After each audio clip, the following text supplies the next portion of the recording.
Ustaz, siap. Suaminya sholat terus, ngaji terus, tapi nggak mau kerja. Istrinya pinter cari duit, dagang uduk, dagang es campur, tapi nggak mau sholat. Yang dosa yang mana? Wah. Asem tenang. Orangnya nggak kesini kan?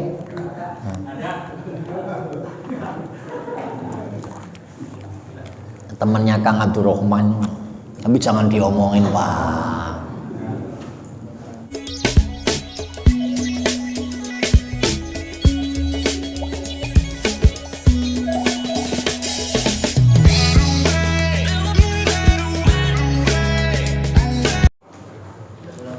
Baik sahabat Kang Musli Channel, ini jamaah Masjid Jami Al-Falah Gang Penus Jembatan Besi Tambora, yang kajiannya setiap minggu malam Senin habis maghrib. Ya, ini jamaah kita, mudah-mudahan ilmunya manfaat dan barokah. Bismillahirrahmanirrahim. Kitab Qami'ud Dughyan, edisi setiap awal bulan ya.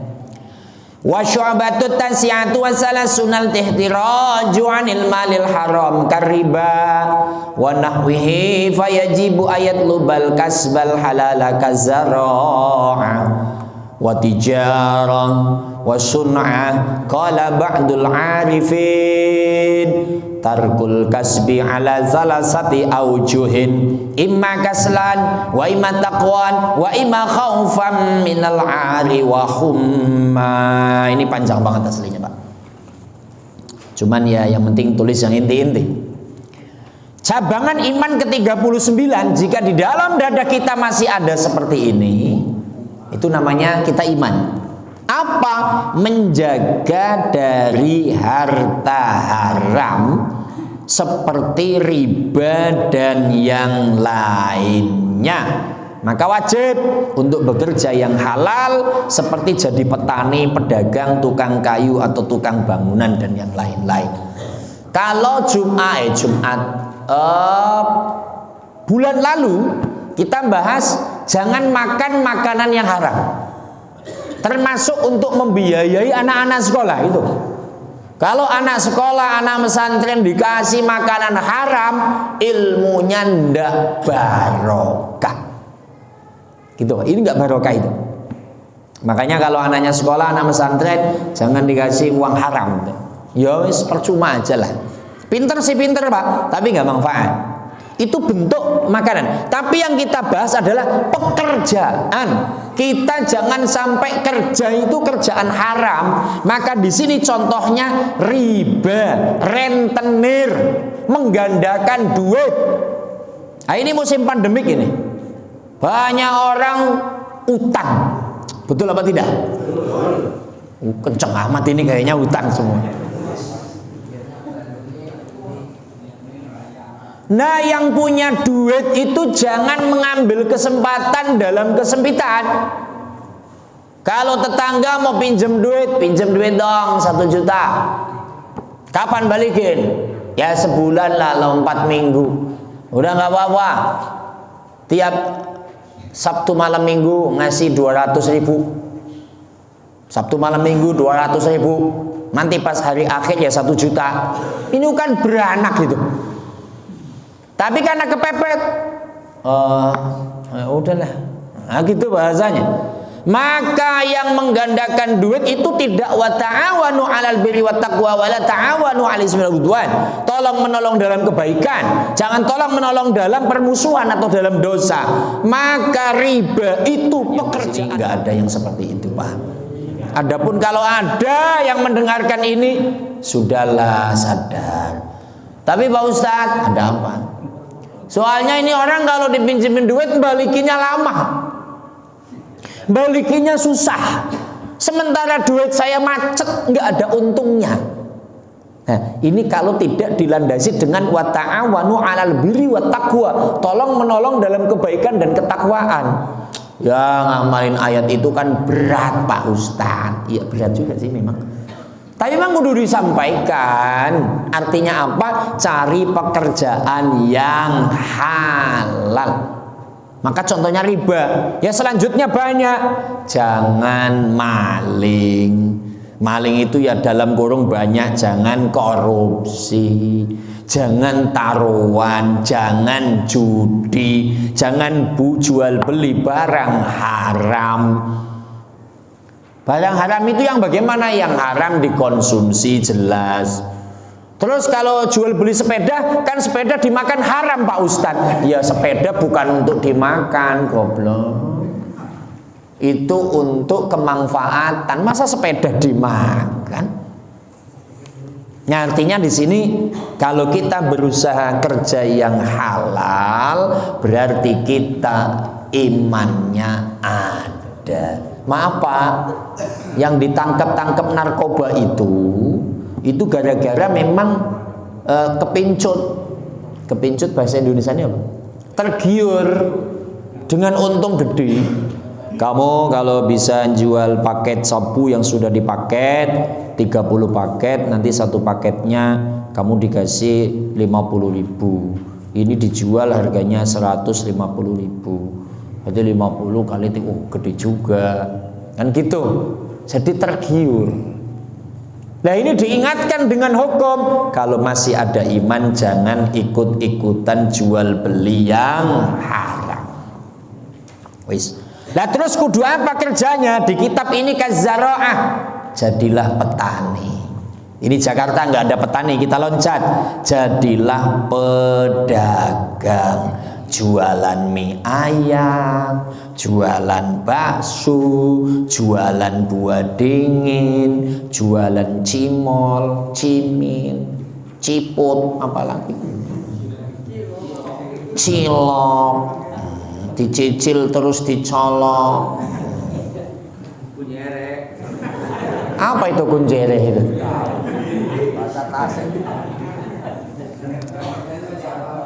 Tapi kan Pak Ustadz ini dagangnya lagi sepi Pak Ustadz. Ya ini kan memang semua merasakan. Selanjutnya tukang kayu atau tukang bangunan, ya kerja. Jadi buruh. Kalau di sini contohnya tukang kayu, ya di sini tukang jahit, tukang gobras, tukang gobrak. Oh tukang apalah itu. Yang penting yang halal. Karena kemarin kita sampaikan la taubata litaibi hatta yaghsila batnahu minal haram. Dosa seseorang tidak diampuni kalau terus-menerus perutnya diisi dengan yang haram. Selanjutnya qala ba'dul arifin, menurut ulama ahli ma'rifat, ini menjelang wali ma'rifat, bahwa orang yang tidak mau bekerja nganggur tongkrong di gang.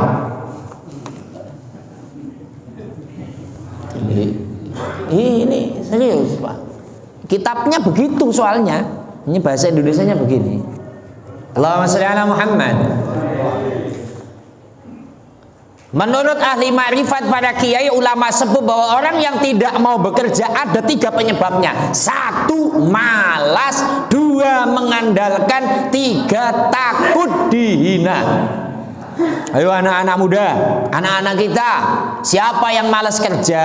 Ini penyebabnya. 1, malas. 2, mengandalkan. 3, takut dihina. 1, jika memang malas, maka ia akan menjadi peminta-minta atau pengemis. Ya kerjanya bawa kotak amal gitu Pak. Ini harus kita sampaikan, nyatanya seperti itu. Tuh Pak. Kedoknya untuk masjid, kedok untuk musola, kedok untuk pondok pesantren. Dapat 1 juta yang disetorkan 100.000 ke panitia, yang 900.000 dibandong. Itulah haram kan. Nah, ini hukum Pak. Hukum itu pahit.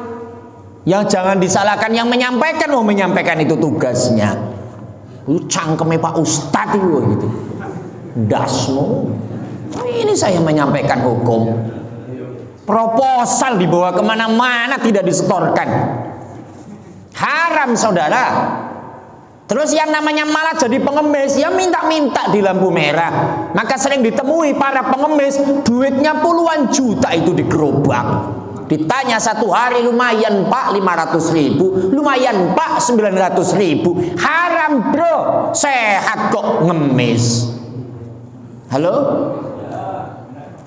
Jangan jadi pengemis, jangan jadi peminta-minta, jangan kedok kotak amal untuk cari kenyangnya sendiri. Tapi kan nggak usah pakai tapi, memang nggak boleh kok. 2. Jika mengandalkan maka ia akan selalu berharap dikasih orang. Ngandel notok itu Pak, ngandalkan orang lain. Nongkrong di gang deketnya Pak Haji. Pak Haji kan pasti kalau melihat saya ngelentruk bahasa Indonesia ini biar lemes, pasti Pak Haji akan nawari mie ayam. Kamu belum makan ya? Nih mie ayam. Kamu kelihatan loyo belum ngopi, pasti nanti dikasih kopi. Oh ngandel no lo, goblok. Atau ada anak-anak yang ngandalkan kekayaan orang tua, mentang-mentang orang tuanya punya rumah, punya kontrakan berpetak-petak, ya hanya duduk tongkrong, ngandalkan pamere kolotna. Ayan te eta anu kitu. Mana orangnya?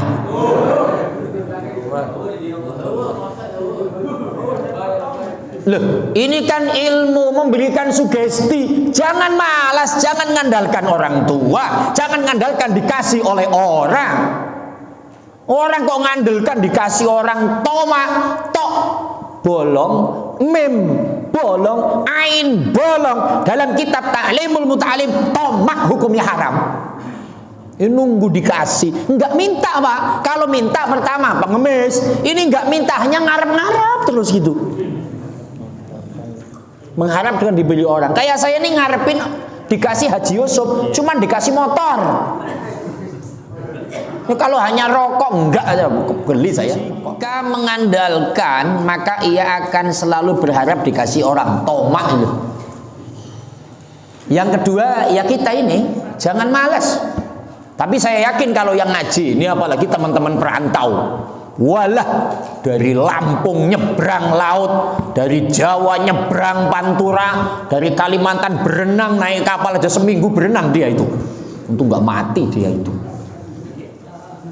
Saya yakin kalau yang ngaji ini para perantau udah, ya memang niatnya cari duit, usaha kerja, bukan golongan pemalas, bukan golongan mengandalkan. Bismillah, cari ridho ning Gusti.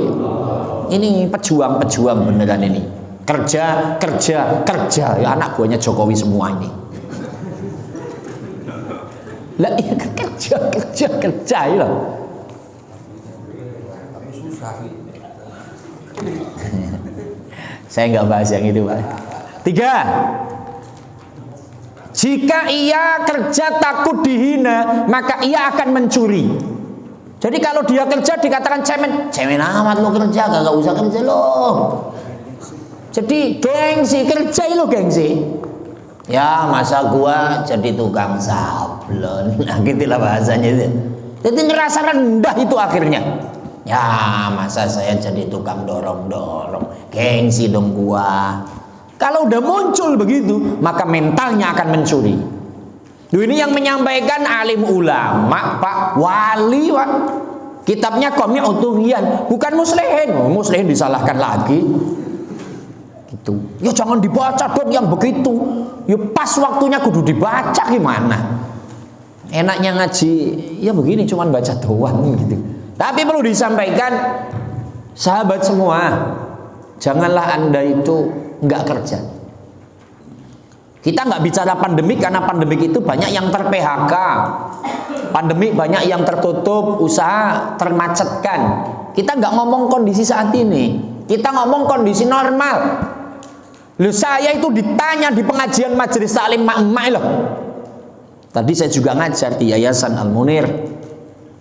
Ustaz, siap?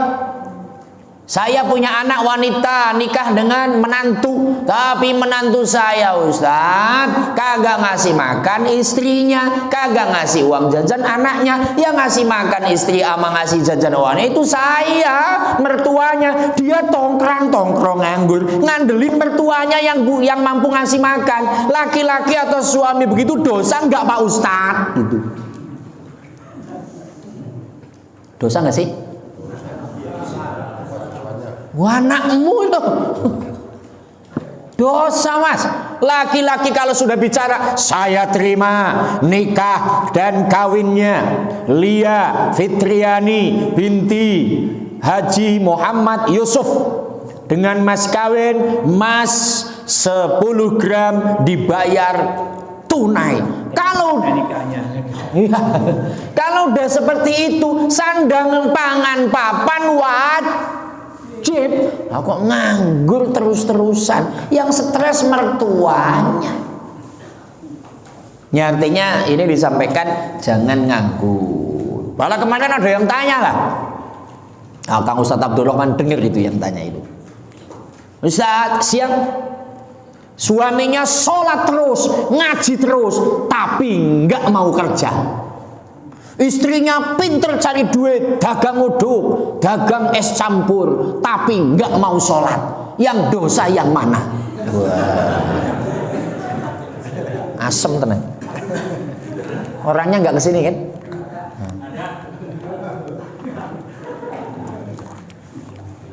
Temennya Kang Abdurrahman, tapi jangan diomongin Pak. Saya ngajar di salah satu tempat, kan saya tiap malam ngajar Pak. Jadi ada yang aneh-aneh itu loh. Saya rajin ngaji Pak Ustadz, saya wiridan, tapi saya nggak kerja Pak Ustadz. Istri saya pinter cari duit, dagang uduk, es campur apa aja, tapi nggak sholat. Kok tanya yang dosa yang mana itu? Asem tenang, goblok gitu.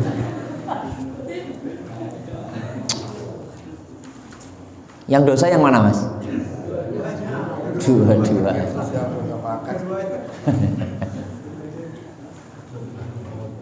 Kalau sudah seperti itu, tentu akan diklasifikasi. Belum klarifikasi, klasifikasi. Step awal ya suami yang dituntut dulu. Ya ayyuhalladzina amanu qu anfusakum wa ahlikum nara. Laki-laki itu wajib menjaga istri dan anak-anaknya. Yang wajib kerja itu suami. Yang wajib cari duit suami. Istri itu tinggal nerima duit. Lah kepala istrinya suruh jadi kuli kerja, bapaknya muter tasbih.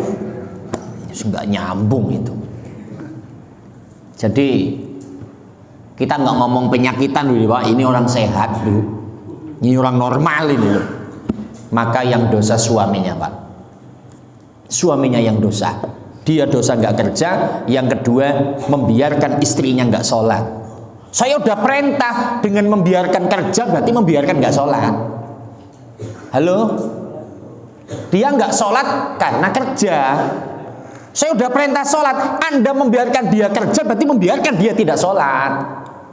Terus ya Anda yang kerja, malas. Oh ya wis, malas. Habis kalau udah malas.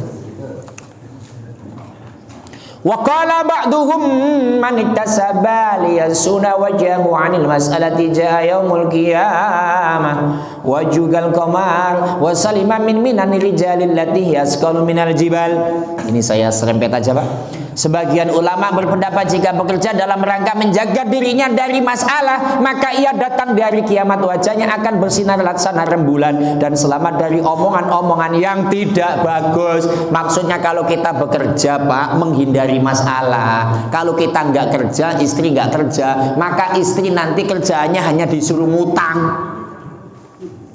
Dek, Neng, tolong dong ke warung, utang rokok 2 batang, tulis.